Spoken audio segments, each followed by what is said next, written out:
All right, welcome everyone to the All About Nothing podcast, kind of daily show. I am Barrett Gruber, host of the All About Nothing podcast. You can find me across all social media at Barrett Gruber. With me is Brock. You can follow him on social media through what? You want to say the Comic-Con podcast? The Comic-Con? Man, I don't even know how to use half the social medias. So like us on Facebook. It's facebook.com/Soda City Comic Con, facebook.com The Coastal Comic Con, and facebook.com Boardwalk Comic Con. Any of those work. Any of those. All right. If you want to participate in the show, you can chat with us on YouTube, Twitch, or Facebook. You can find the links at the top of our webpage, theallaboutnothing.com. Please follow and subscribe wherever it is you are hearing us. And, I said, I told you earlier, Instagram. Well, guess what? I didn't set Instagram up before the episode, so not on Instagram tonight. That's my bad. Oh, look, man, killing me. It had been literal months since I'd been doing the going live thing, and you lose some of the process, especially with old age and whatnot. Speaking of old age, we lost Senator Graham over the weekend. I don't think he got lost. I think they found him. Well, not in very good condition. Yeah, that's unfortunate. No, still unfortunate. Yeah, and I think first thing I want to say that I didn't agree with Lindsey Graham on a number of things, whether it was his stance on the LGBTQ plus community or how he turned against Donald Trump only to then very quickly come back to him very quickly. But I think that it is important to note that for the state of South Carolina and for the United States, I think that he was a statesman. I do think that the state of South Carolina benefited in a number of ways from him being the senator. And ultimately, I don't ever want to be the type of person that besmudges someone, if that's a word. I think it is. Besmudges someone after their passing, because I don't, there's no benefit to it. I don't think it really does anything for anyone or anything like that. I think that the likelihood is that, and I've seen a lot of people, making fun of him or poking at him, that sort of thing. I think that is not constructive when it comes to the passing of someone who has been someone that has sacrificed a good portion of their life for the United States. I can certainly acknowledge. I mean, he was he was a JAG officer, or he was Air Force JAG Corps from 82 until really he became a politician, which was he was a state house representative in 92. And then I think, U.S. House from 94 to 2002. And then he succeeded Strom Thurmond and was elected 4 times to the Senate, member of the Judiciary Committee, the Budget Committee. He was a public servant for many, many years. And I think that anyone that looks at that service and says that he didn't do those things, or that there wasn't some value to what he did, then I think they're taking away from it. But again, I disagreed with him on a lot of the social issues that he seemed to play up for the Republican Party when it was convenient. He was all about stopping abortions. He didn't want there to be gay marriage, So these are things I think that were detrimental to a lot of people. They didn't affect me, but they affected friends. The information about his death was that he had suffered an aortic dissection due to, and I can't even pronounce this word, but basically something related to cardiovascular disease. The 911 call was for cardiac arrest. They did administer CPR, and I spoke with a friend who is a cardiovascular surgeon, which I think is the technical term for what she does. But it turns out that what Lindsey Graham suffered from, and what he probably felt when it happened, was easily one of the most painful things that someone could go through at the end of their life. It was described as basically like the eruption of Mount St. Helen inside your chest.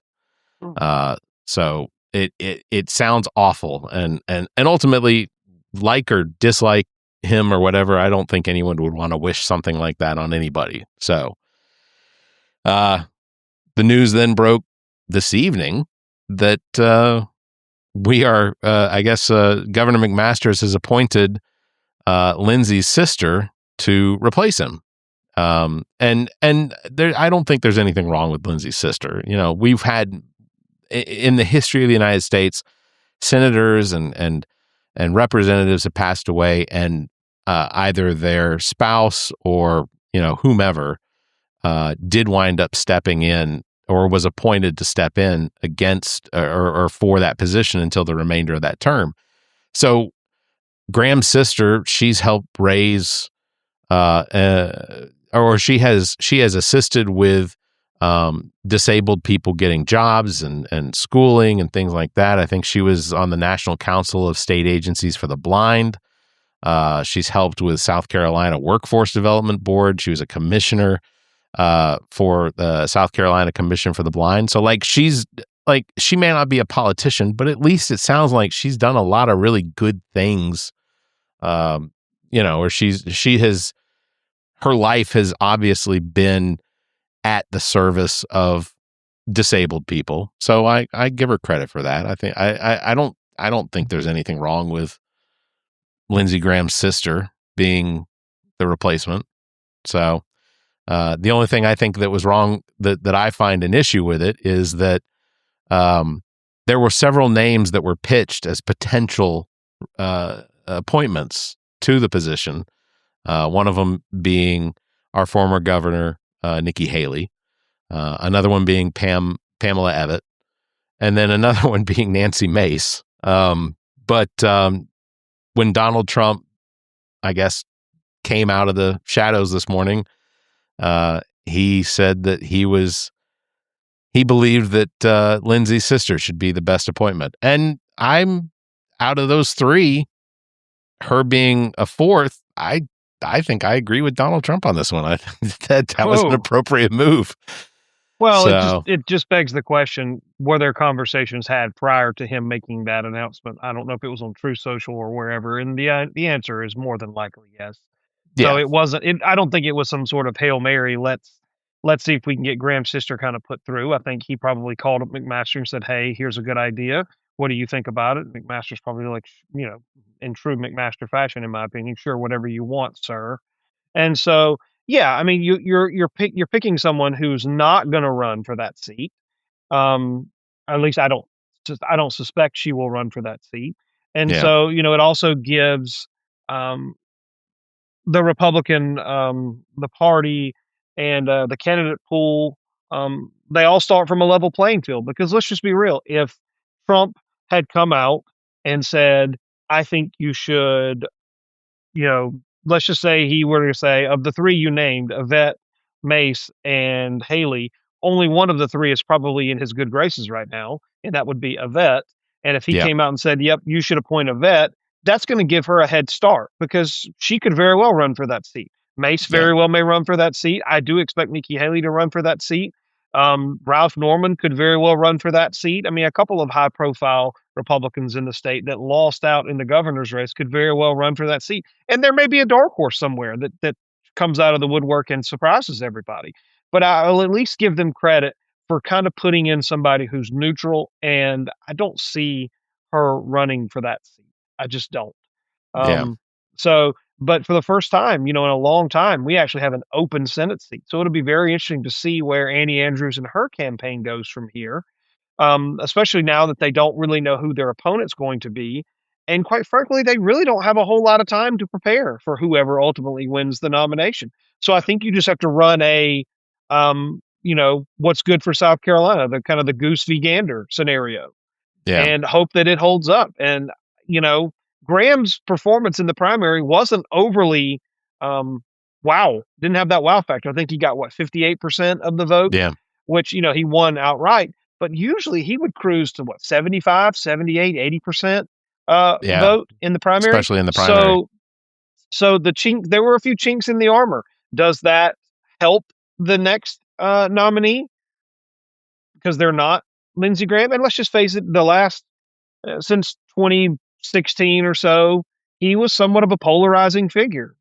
You know, he told us exactly who Donald Trump was when they were running for president in 2016, and lo and behold, well, that kind of came to pass. But then, the flip side is, for lack of a better word, he bent the knee. And so, which, I don't know. I'm not in his situation. I don't know what I would have done if faced the same choice. But I always say a politician's first job is to get reelected. Their second job is to get reelected, and then their third job is to serve. Yeah. So, was it more of a, I've got to sustain my political power? And he was a very senior member in the U.S. Senate. And people would be remiss to think that he didn't play a hand in BMW coming to the upstate. Certainly, with him being a congressman from, I believe, what was it, the 4th congressional or 5th congressional district? I don't think it was the 5th. It was the third. Third. Okay. Yeah. All right. Well, then he certainly had a hand in BMW coming to the upstate. He had a hand in Volvo and Boeing. Quite sure he had plays in that. He might have even had a play in Scout. I don't really know. Haven't heard about that. But to get major manufacturers, multi-billion-dollar manufacturers moving into your state, you pretty much have to have your state's delegation all on board. And he, being the most senior member of all of them, was probably leading the charge.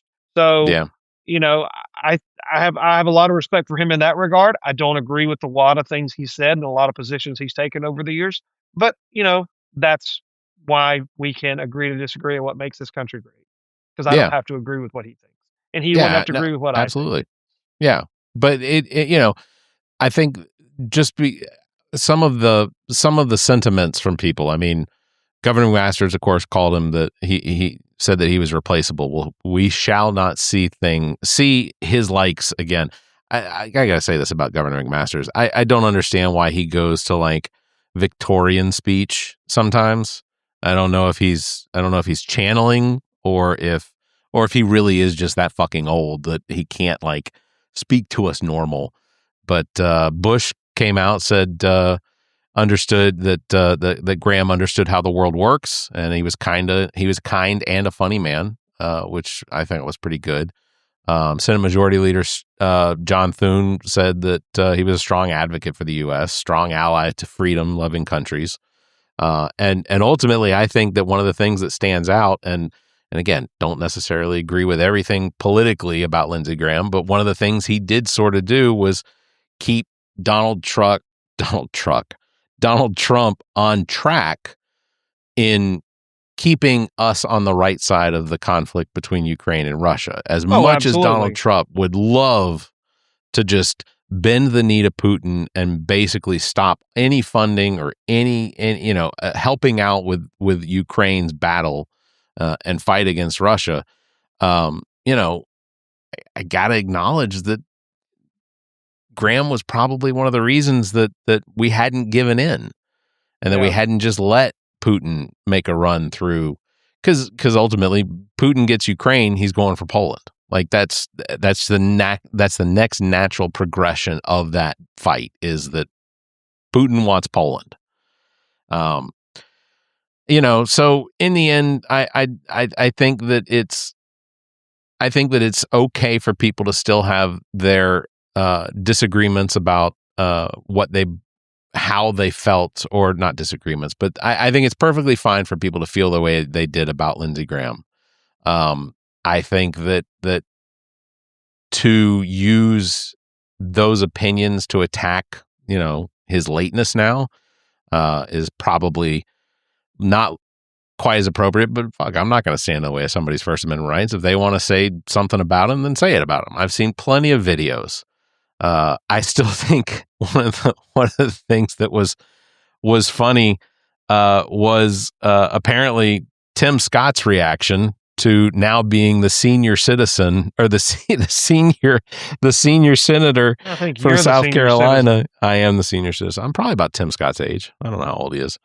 But he seemed very pleased with himself to now be the senior citizen, or I did it again. The senior senator from the state of South Carolina. He seemed that seemed to entertain him.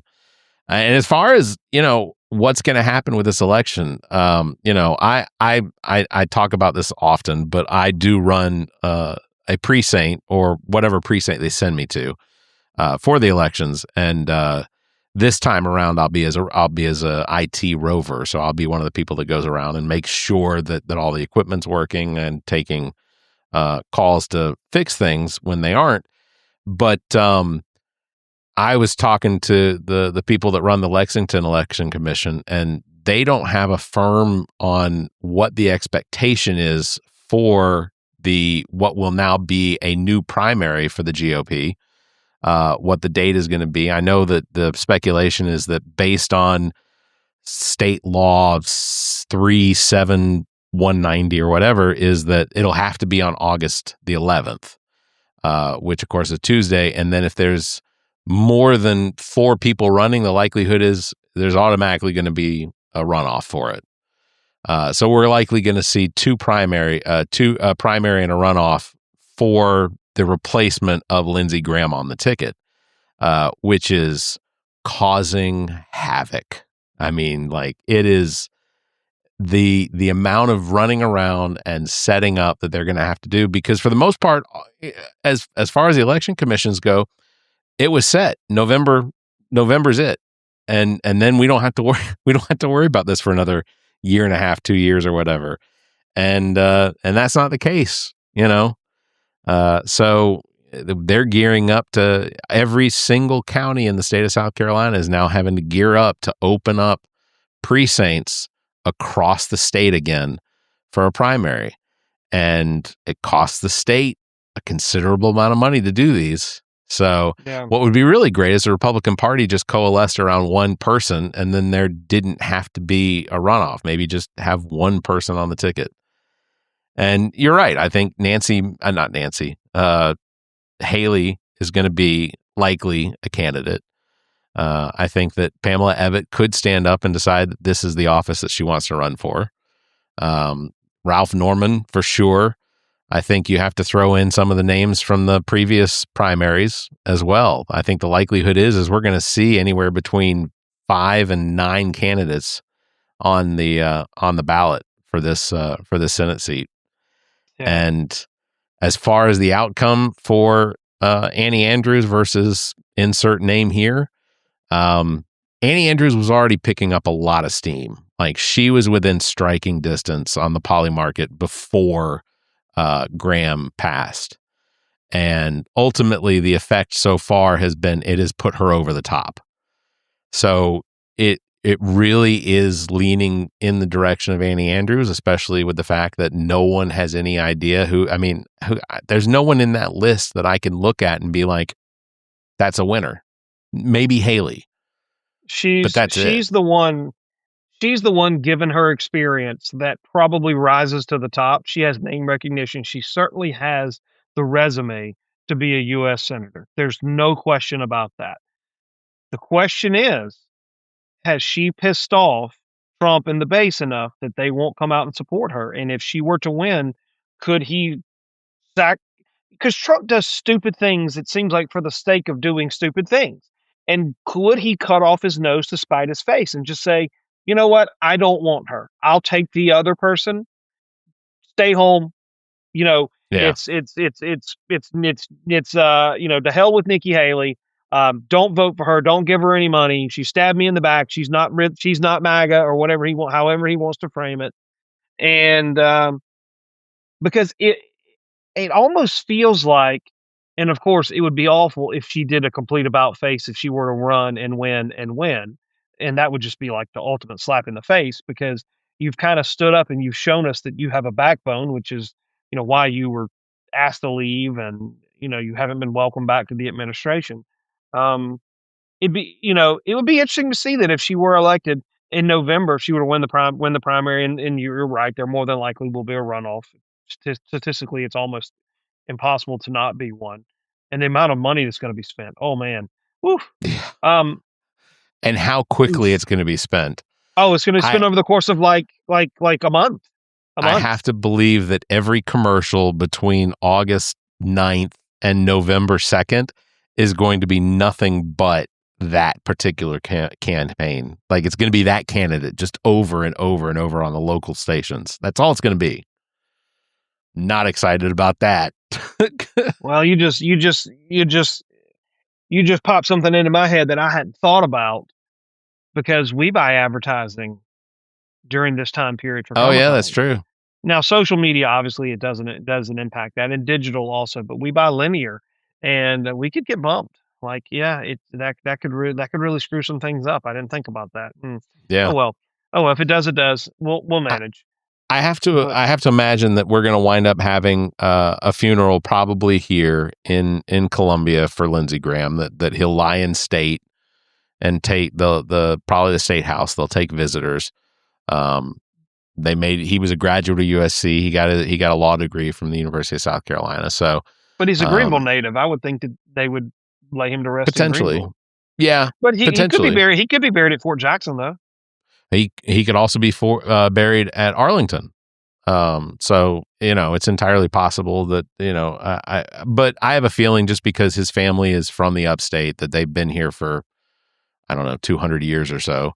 That the likelihood is they probably have a family plot that he might be buried at. But I think that I've already seen a few notes that have mentioned that there will be plans later this week to have him potentially lying in state, that they're working that out with the state house.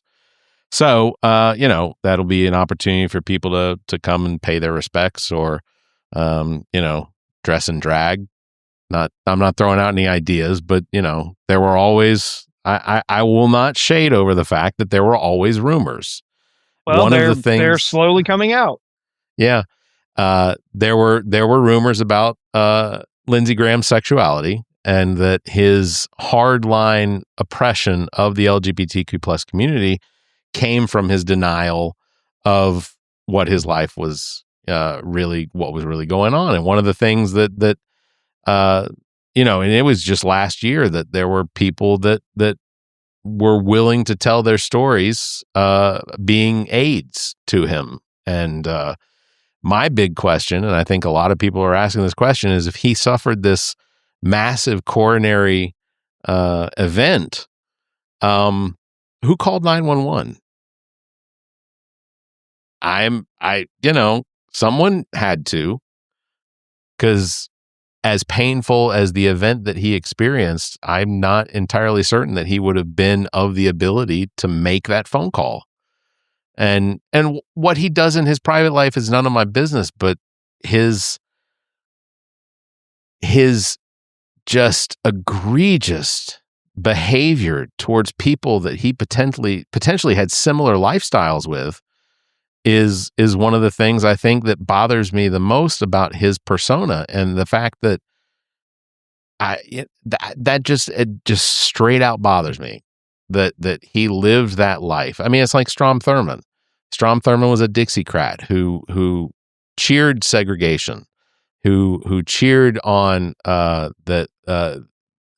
trying to dismantle the Civil Rights Act during his time, and then you come to find out he had a black woman that he had an affair with, and then he had a black child, and he's got black grandchildren, and it's like, why did you have to be such a piece of shit? You could have just been normal. Yeah. Hypocrisy knows no race, no age, no gender, no socioeconomic status. It just, for all the good things that Lindsey Graham did, there will always be a little asterisk with questions. And we were talking about this earlier, like I think more and more of these accusations, alleged encounters, whatever, because that's just kind of what they're going to be, because it's a he said.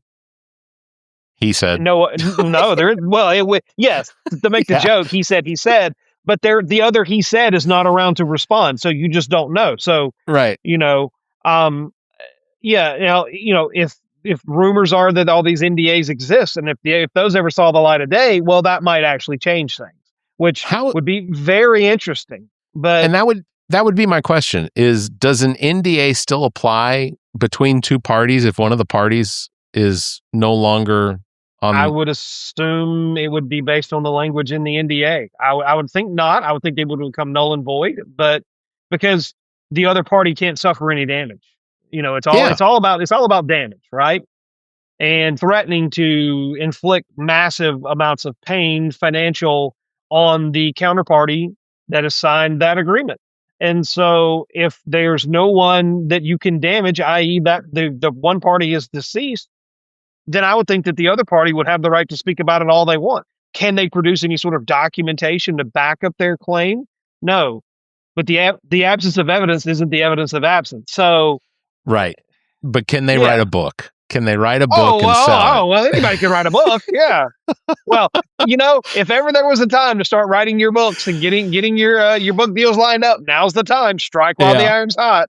Yeah. I also want to say this: when I die, if there's not an asterisk next to my name, I'm going to be disappointed. You haven't lived your life the right way if you don't have that asterisk. Yeah. That's going to be the title of this one. Make sure you get an asterisk next to your name. No, that'll be the name of your book. Asterix will be the name of your book. That's right. The Barrett Gruber story. I think that would be terrific. Hey, the World Cup is coming to an end. I was surprised. Norway. No. That was disappointing. I was really pulling for my future home. Fingers crossed. But that was surprising. It's funny you say that, because I think the Norwegian team and the Norwegian fans coming to the U.S., they kind of really won the hearts and souls of the soccer community, because Norway clearly outperformed. They punched well above their weight. Nobody expected them to be there. They lost to a good England squad, but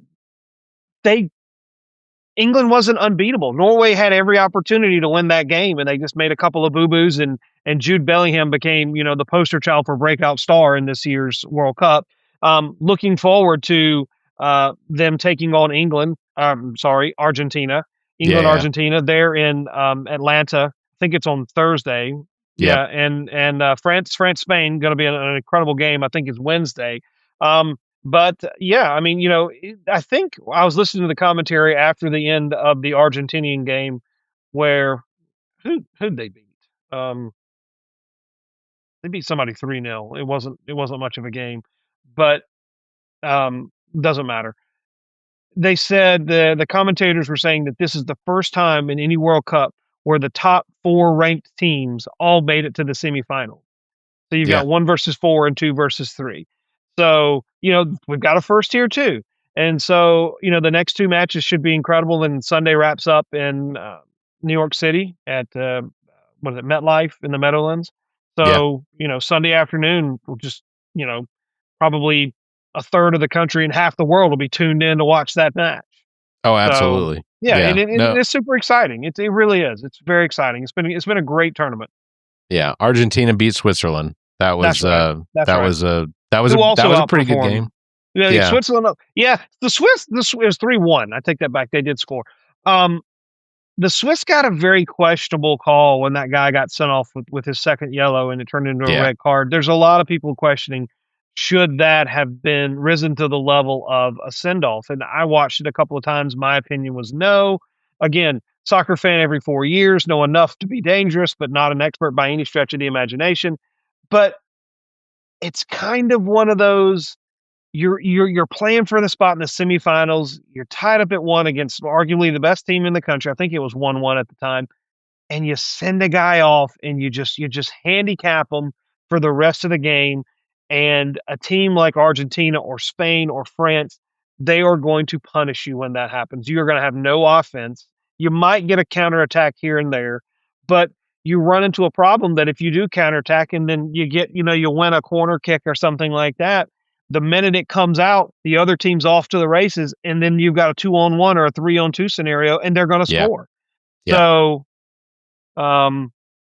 it really was unfortunate. It didn't, in my opinion, warrant the second yellow card to send the guy off to put him down to 10 men, because you've basically, you've kneecapped him at that point. And last time I checked, you need 2 good knees to play soccer. Yeah. So. Well, I'll ask you this before we wrap it up, but so France and and Spain play tomorrow, 3:00. It's tomorrow. Okay. So who do you have between France and Spain? Yeah, it's tough because France always seems to make a pretty good showing in the World Cup. Like they do well. Spain has got some outstanding players. I don't know any of their names, but having watched two of the matches with Spain, very talented team. So there hasn't been a game lately. Ignore the knockout, ignore the group play, and I think the first round of the knockout stage. But I don't think there's been penalties yet for a major game. I see that game going to penalties. I think there'll be 1-1. They'll go through extra time. It goes to penalties, and at that point, I think it's a coin flip. Let's just give the edge to France. They win 3-2 in penalties. I was going to pick France as well. Give them the edge, slight edge. England and Argentina will play before us getting back together on Wednesday at 3:00. Yeah. So I'll be watching that. That is a tough one because I want to pull for England, but I think Argentina's got the edge. Argentina showed on, I believe it was Sunday night. Yeah, it was Sunday night when they played. Yeah, because the England-Norway game was before that. 2 games on Sunday. Argentina showed the world that they can win without Messi scoring. Yeah. That makes them a very dangerous team. However, England is playing probably some of the best soccer they've played since they won the damn thing in '66, I think it was. And so I'm going to go out on a ledge here and say that England shocks the world and makes it to the final. Okay. England-France final, which... It's Napoleonic Wars all over again. Yeah. All right. Well, between England and France, I guess who are you going to call? My heart says England, but the smart money says France.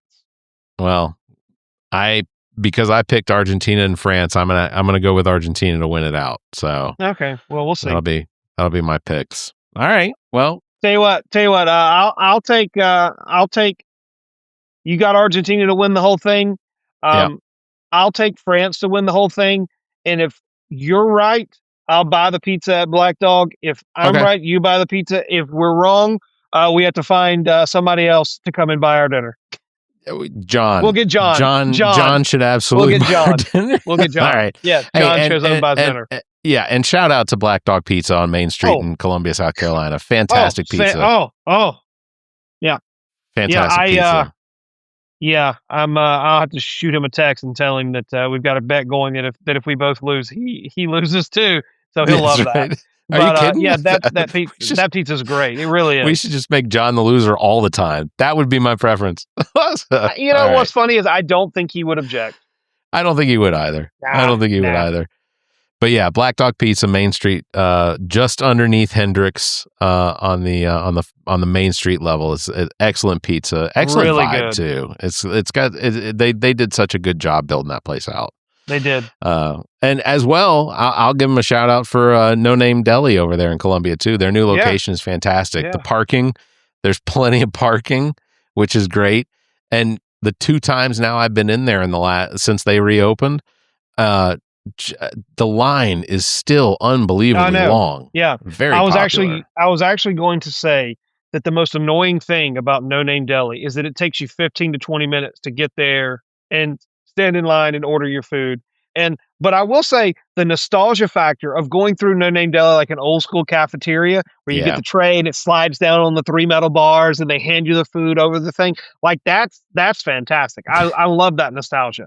And you got all the ingredients there. It's like being backtracked to high school or middle school where you got your little tray and you got your little pint of milk and you went down the line. Yeah. Yeah, and don't forget your utensils or your napkins or anything like that, because if you have to go back in there to ask for them or whatever, you're gonna get yelled at. It's happened twice now, so it's fine. They'll live. I like a little abuse. That's what it's about. All right, that is on that bombshell. I guess we'll wrap it up.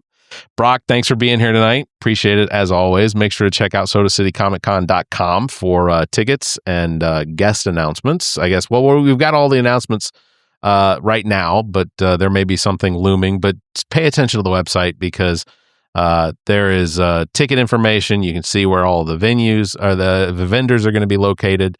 Yep. And I guess scheduling is going to be coming out soon as far as panels, so that'll be very cool. Look forward to that. And I bet you do, because they'll be looking for you because you're going to be the host of at least a couple panels.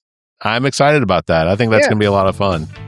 I get to finally bring some of my entertaining to your state. Well, I did it once before, I guess. Yeah, we'll throw you a bone though. We'll throw you a bone with maybe RoboCop. I don't know. We'll see. Yeah, that'd be cool. That'd be cool. We'll like I've told you before, whatever you need, I'm more than happy to do it. So cool. Awesome. All right. Let's get wrap it up for this episode. Big thanks for everybody watching. Thanks for listening. Don't forget, you can follow Brock and all the Soda City Comic Cons. Go to SodaCityComicCon.com for links to all of their social media. You can follow me at Barrett Gruber.